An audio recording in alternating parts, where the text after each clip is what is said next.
금리를 계속해서 올리는 것이 네. 과연 물가의 안정에 도움이 되는가는 따져봐야 됩니다. 왜냐하면 지금 수준에서 금리를 계속해서 올린다? 그럼 경기가 꼬꾸라지겠죠. 그럼 경기가 안 좋으면 수급에 의해서 금리도 다시 한번 내려갈 가능성이 높은데 문제는 그 상황에서 안녕하세요. 부익남입니다. 오늘은 세계 경제 전반에 대해서도 좀 한번 얘기를 나눠보고 그리고 이제 뭐 주식, 부동산 뭐 전반적인 어떤 뭐 투자 자산에 대해서도 얘기를 나눠보려고 업라이즈 빈센트 이코노미스트 님을 모시고 얘기 나눠보도록 하겠습니다. 빈센트님 또 오랜만에 나오셨습니다. 네, 반년 만입니다. 안녕하세요. 업라이즈 빈센트입니다. 네. 근데 예전에 나오실 때랑 소속이 다르세요? 네, 뭐 적이 바뀌었습니다. 네. 더 좋은 곳으로 가셨나 봐요. 네, 뭐 제가 선택했기 때문에 네. 좋은 선택이다라고 믿고 있고요. 네. 네, 세상이 변화만큼 빨리 적을 바꿨다 이렇게 보시면 좋을 것 같습니다. 네. 자, 그러면 이제 바로 질문 좀 여쭤보겠습니다. 사실 요즘에 지금 뭐 금리 인상도 인상이었지만 이제는 금리 인상이 뭐 거의 다 왔다 뭐 이런 얘기가 나오면서 이제는 약간 이슈가 경기 네. 침체, 네, 뭐 네. 이제 뭐 경제가 뭐 위기가 온다 뭐 이런 식으로 좀 넘어가는 것 같은데 네. 경기 침체 우려 뭐 사실 전 세계적으로도 그렇고 우리나라도 그렇고 다들 지금 우려의 어떤 그 심적인 강도는 점점 높아지고 있는 것 같아요. 네. 이거 지금 어떻게 보세요? 이미 침체는 시작됐다고 보십니까? 말씀하셨던 것처럼 네. 투자 재테크 시장에서의 이목이 경기로 넘어가고 있어요.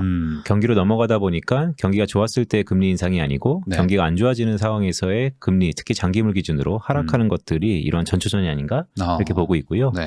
결론적으로 말씀드리면 국가마다 약간의 온도 차이는 있겠지만 OECD 기준으로 그러니까 전 세계에서 내놓으라는 선진국들이죠. OECD 기준으로 선행 지표들은 이미 침체에 들어갔다라고 보고 있고 네. 실제 제가 이코노미스트다 보니까 경기 그러니까 매크로 레지 모형이라고 그래서 경기 국면을 판단하는 툴들이 있어요. 그 툴들을 OECD에서 발표하는 경기 선행 지수를 통해서 네. 약간의 틸팅을 해서 제가 시그널을 잡고 있는데 2022년 9월 말 기준으로 경기 침체 초입에 들어간 것으로 저는 판단하고 있습니다.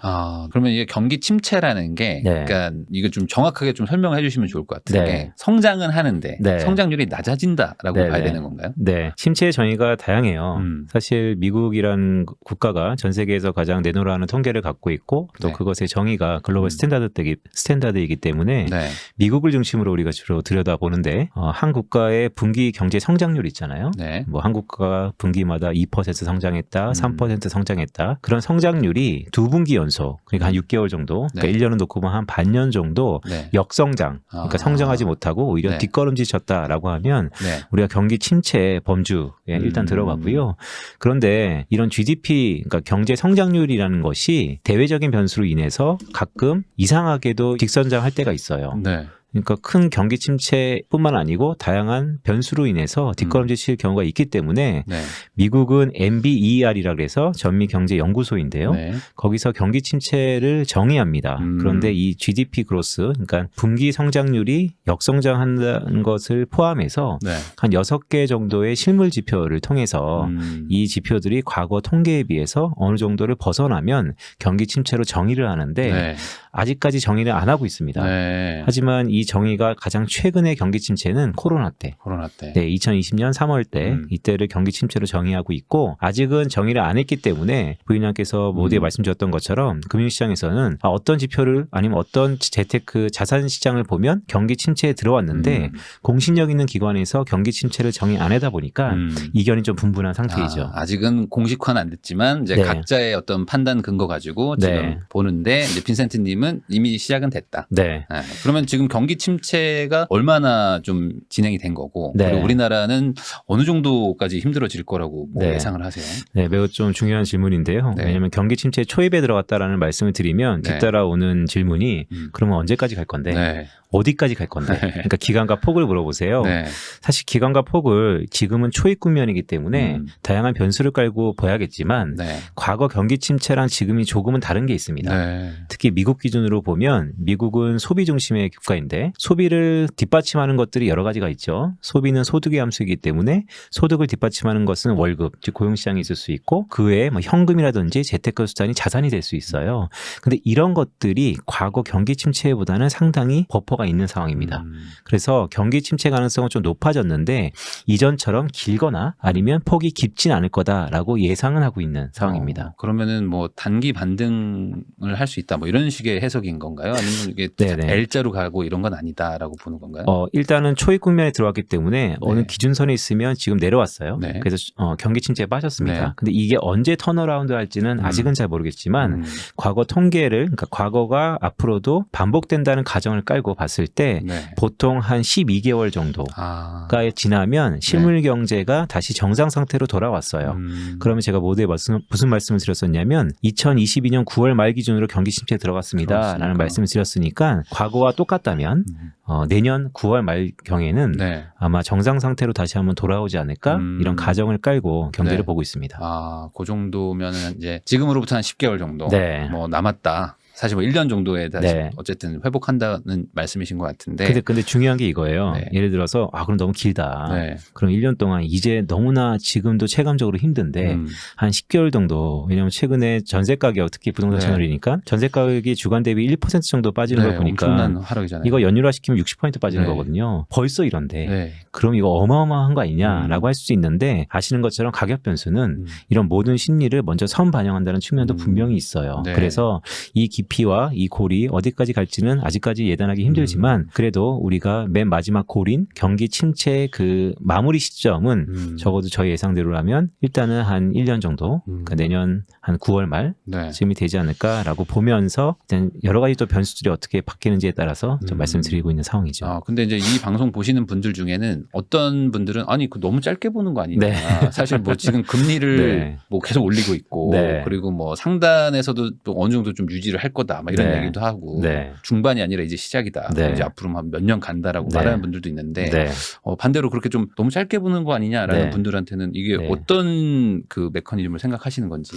네, 일단은 경제를 바라보는 여러 가지 구성 요소들이 있죠. 네. 총체적인, 그러니까 썸메이션에서 토탈리 경제의 큰 스코프, 흐름 자체가 지금은 경기 침체 초입에 들어갔고 한 1년 뒤에는 정상 상태인 수준에 들어갈 겁니다라는 말씀을 드리는 거예요. 네. 하지만 정상 상태가 좋은 상태냐에 대해서는 여전히 의문이 있고요. 네. 또한 이 정상 상태가 과거에 비하면 어느 정도 수준이냐라고 하면 좋지도 아니면 안 좋지도, 그러니까 우리 흔히 이것을 그냥 노멀 상태라고 하는데 그 상태가 들어간다는 것입니다.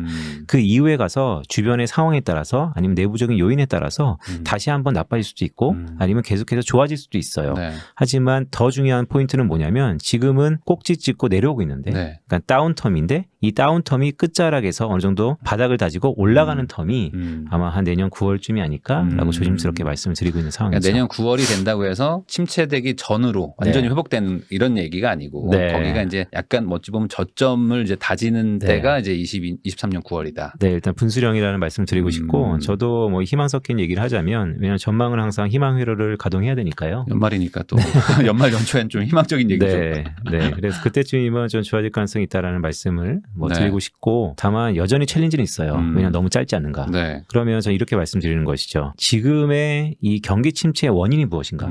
금리입니다. 그렇기 때문에 최근에 BOJ가 통화 완화 정책을 바꾼 듯한 모습을 살짝 보였어요. 저 그것도 한번 여쭤보고 싶었거든요. 네. 이게 무슨 의미일까 도대체. 일본이 지금 네. 금리를 올렸다는 기사들이 막 나오니까. 네네. 네네. 그러니까 일본은 밴드상에서 네. 위아래 밴드를 정해놓고 시장에 개입을 하고 있어요. BOJ라는 일본 중앙은행이 네. 그만큼 컨트롤하고 있는 것이죠. 금리를 컨트롤한다는 것은 수많은 환율이라든지 아니면 가격 변수를 다 컨트롤한다는 겁니다. 네.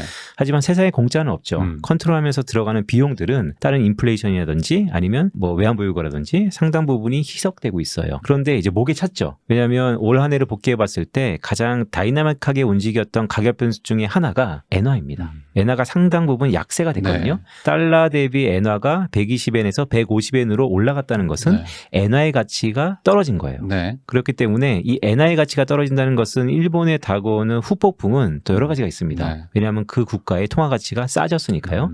물론 수출하는 기업에서는 좋겠지만 수입하는 업체에서는 또 고통이고요. 네. 그런 것들이 지금 거의 목에 차 있는 상태에서 일본은 절대 변하지 않을 거야. 왜냐하면 일본이 아베노믹스라는 것을 10년 동안 이어오고 있는데 내년 4월 달에 그 그 아베노믹스를 이끌었던 구로다 총재라는 사람이 내년 4월 8일에 임기가 종료돼요. 그러니까 모든 사람들이 한 10년 동안 이어졌긴 했지만 그래도 내년 4월까지는 큰 변화가 없을 거야 네. 라고 방심하고 있었는데 네. 이번에 BOJ가 갑작스럽게 움직이면서 엔화가 강세로 전환됐죠. 네. 그런 게 나오는 후폭풍들이 상당 부분 지금 금융시장에 영향을 미치고 있는데 네. 말씀드렸던 것처럼 이 1년의 모든 것들이 지금 금리에 어느 정도 상당폭을 좀 제한하고 있어요. 그래서 그런 의미를 돌이켜 본다면 말씀드렸던 것처럼 이 모든 것의 위기의 가장 근저에는 금리의 가파른 상승이 있었는데 그것의 지각 변동이 조금은 나타나고 있다. 그래서 그 금리의 지각 변동이라는 것을 저는 어떻게 해석하고 있냐면 조금 어려울 수 있는데 네. 금리 때문에 조정받았던 경기 침체 그렇다면 금리의 이 변화들이 경기 침체의 그 흐름 자체를 조금은 바꿀 수 있다. 그래서 저는 좀 러프한 전망이긴 하지만 단기적으로는 시계는 한 6개월에서 1년 정도인데요. 네. 미국의 기준금리 입장에서 보면 지금 기준금리가 상단이 4.5%인데요. 앞으로 한 5.25 아니면 5.5 그러니까 이전에 1년 동안 거의 400bp 넘게 가파르게 올렸던 금리 인상의 그 속도가 1년에 4포인트. 네, 지금 이제 앞으로 펼쳐지는 6개월 동안에는 네. 그것의 속도가 4분의 1로 줄어들 것 같다. 네. 그러면 긍정적인 부분은 가파르게 올랐던 이자 부담이 좀 줄어들 수 있는데 부정적인 부분은 그만큼 금리 수준이 높아졌기 때문에 네. 낼 수 있는 돈은 더 많아지는 것이죠. 그래서 더 많은 지출을 하는 것에 방점이 있을 것이냐 아니면 더 많은 지출이 부담이 증가하는 것에 방점이 있을 것이냐에 따라서 조금은 달라질 수 있다. 일본이 금리를 어쨌든 올리는 효과를 낸 거잖아요. 네. 뭐가 됐든지 상단을 열어주겠다는 맞습니다. 거는 원래는 막 채권 막 다 사버려서 막 네. 팔아버려서 조절했었는데 네.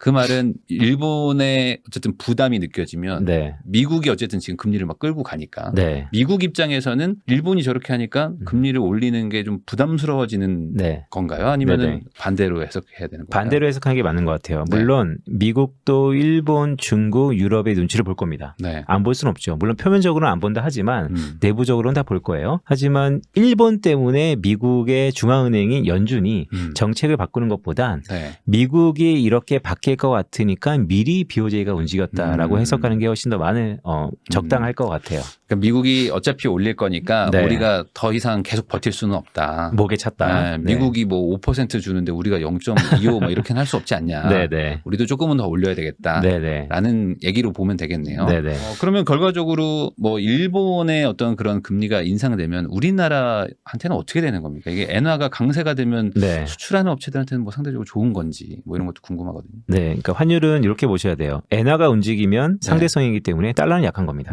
물론 달러의 가치를 결정하는 6개의 선진 통화 중에서 엔화의 비중이 크진 않아요. 그래서 엔화가 100% 움직여야지 달러에 미치는 영향은 10% 남짓. 그러니까 영향이 크진 않지만 그래도 다른 것들이 크게 변동이 없는 상태에서 엔화가 이렇게 갑작스럽게 움직이면 달러에 영향을 미친다는 것이죠. 엔화의 강세는 달러의 약세입니다. 네. 달러 약세는 원화의 강세고요. 그렇기 때문에 우리가 흔히 뉴스플로우에서 엔화가 강세니까 달러가 강세다라고 1대1로 받아들이는 거지만 그 중간에는 메커니즘이 있다라는 것을 이해했으면 좋을 것 같고요. 네. 뭐 오늘 이 시간에도 달러 환율이 1,300원을 깨고 내려왔죠. 네. 1,280원대로 내려온 상태인데 그러다 보니까 엔화 강세, 달러 약세, 원화 강세 흐름이 이어지고 있다.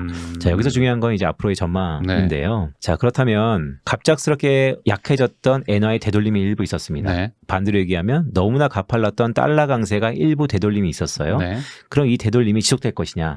그럼 지속되려면 두 가지입니다. 일본 BOJ, 일본 네. 중앙은행이 계속해서 금리를 올릴 것인가? 네. 저는 어렵다고 봅니다. 그런 스타일의 나라가 아니잖아요. 여기는. 그렇죠. 네, 계속해서 올린다는 것은 상당히 지금 상황에서 쉽지 않은 구간이라고 보고요. 네. 너무나 목에 찼기 때문에 약간씩 그 범위를 넓혀주고 있다. 그래서 뭐 언젠가는 일본도 금리를 올리는 날이 있겠죠. 하지만 우리가 바라보는 시기에서는 적어도 6개월에서 1년 사이에서는 극히 드물다. 네. 가능성이 적다라고 보고 있고요. 그렇다면 달러가 여기서 더 약해질 가능성은 일단은 확률적으로 높지 않다라는 말씀을 좀 드리고 싶고, 두 번째는 우리 원화를 물어보셨기 때문에 원화를 결정하는 요소들은 또 있어요. 한국의 경기 펀더멘탈이죠. 그럼 한국 경제가 좋으냐, 더구나 한국의 무역이 잘 되느냐, 외국에서 달러가 잘 들어오느냐, 이런 것들을 총체적으로 봐야 될 텐데 오늘 이 자리에도 제일 먼저 질문이 경기 침체 네. 들어갔다. 거기서 한국의 부동산 시장이 조정받고 있다. 한국의 가계부채가 그 어떤 시기보다도 가장 높은 수준에 있다. 그러면 한국의 경기가 좋다라고 생각하기보다는 안 좋아질 가능성이 높다라고 보고 있고요. 그렇다면 보면 이 그 국가의 통화는 그 국가의 펀더멘털이 결정한다는 측면에서 보면 원화도 강세보다는 약세 압력이 훨씬 더 높다라고 생각하는 게 맞는 네. 의미죠. 원화가 약세된다는 건 환율이 좀 약간 더 추가적으로 올라갈 네. 수도 있다. 그렇죠. 이렇게 그러니까 해석하는 게 좀 맞을 수도 있겠다 이거네요. 맞습니다. 그럼 한국 얘기가 나와서 네. 여쭤보면은 한국은행 총재가 네. 어젠가 엊그젠가 네. 갑자기 또 멘트를 하신 게 네. 미국의 어떤 상황이나 뭐 어떤 앞에 전제가 바뀌면 네. 3.5가 뭐 바꿀 수도 있다. 뭐 이런 얘기를 했단 말이죠. 네. 그 의미가 뭔지 좀 설명해 줄 수 있을까요? 그러니까 충격 반응인 것 같아요. 네. 꼭 한 국가의 총재가 한국이라 하더라도 한국 국민들한테 우리 미국 따라서 할 건데 네. 미국이 줄이면 우리도 좀 줄이고 미국이 가면 가겠다라는 얘기를 네. 좀 더 있어빌리티하게 얘기한 게 아닌가라고 해석을 하고 있고요. 정갈하게 말씀을 드리면 국내 경제 상황을 보고 또한 대외적인 변수들의 변화 가능성을 보면서 한국의 최종 터미널 레이트라고 하는데 한국의 기준금리 상단은 결정하겠다라는 것으로 인지하면 좋을 것 같고요. 네. 그 의미는 곧 뭐냐면 일단은 한국이 현재 경제 펀더멘털상 이미 한국은행이 금리 인상 속도를 조금 줄였기 때문에 지금 흐름에서 계속해서 갈 텐데 약간의 변수, 만약에 미국이 금리를 중단한다든지 그러니까 동결한다든지 아니면 여기서 혹시 더 나아가서 금리 인하 가능성이 좀 더 높아진다면 네. 한국도 거기에 반응해서 보조를 맞출 것이다. 이렇게 이해하면 좋을 것 같고요. 아, 그게 그런 의미였나요? 네. 그러니까 이게 3.5에서 더 높일 수도 있다라는 식으로 해석한 분들이 많았는데 아, 그거는 이런 네. 겁니다. 지금의 미국의 기준금리가 네. 4.5%에서 5.25%까지 지금 현재 상황에서는 더 높아질 가능성이 높죠. 네. 그러니까 한국은행도 당연히 이전에는 50베이스 포인트에서 25베이스 포인트로 금리 인사 속도를 낮췄지만 네. 조금 더 오를 놈은 있다라고 얘기는 하는 겁니다. 하지만 그 이면에 들어가 있는 함의를 알아야 되는데 결국 그 말은 미국이 예를 들어서 3월달 FOMC 이후에 금리 인상을 멈추고 동결한다라고 하면 그 상황에서 한국은 아 우리는 그래도 계속해서 금리를 올릴 거야라고 하기에는 네. 총재는 그렇게 바랄 수도 있겠지만 네. 가계부채 문제 아니면 오늘도 특단의 부동산 대책이 나왔는데 네. 오늘 기준으로 다주택자들의 규제를 이제 풀어주고 있지 않습니까? 네. 취득세 풀어준다고 하더라고요. 네, 다주택자까지도 풀어준다는 것은 과거와 똑같은 패턴이에요. 그럼 그런 상황에서 폴리스 믹스 차원에서 한쪽은 풀어주고 한쪽은 금리를 올린다?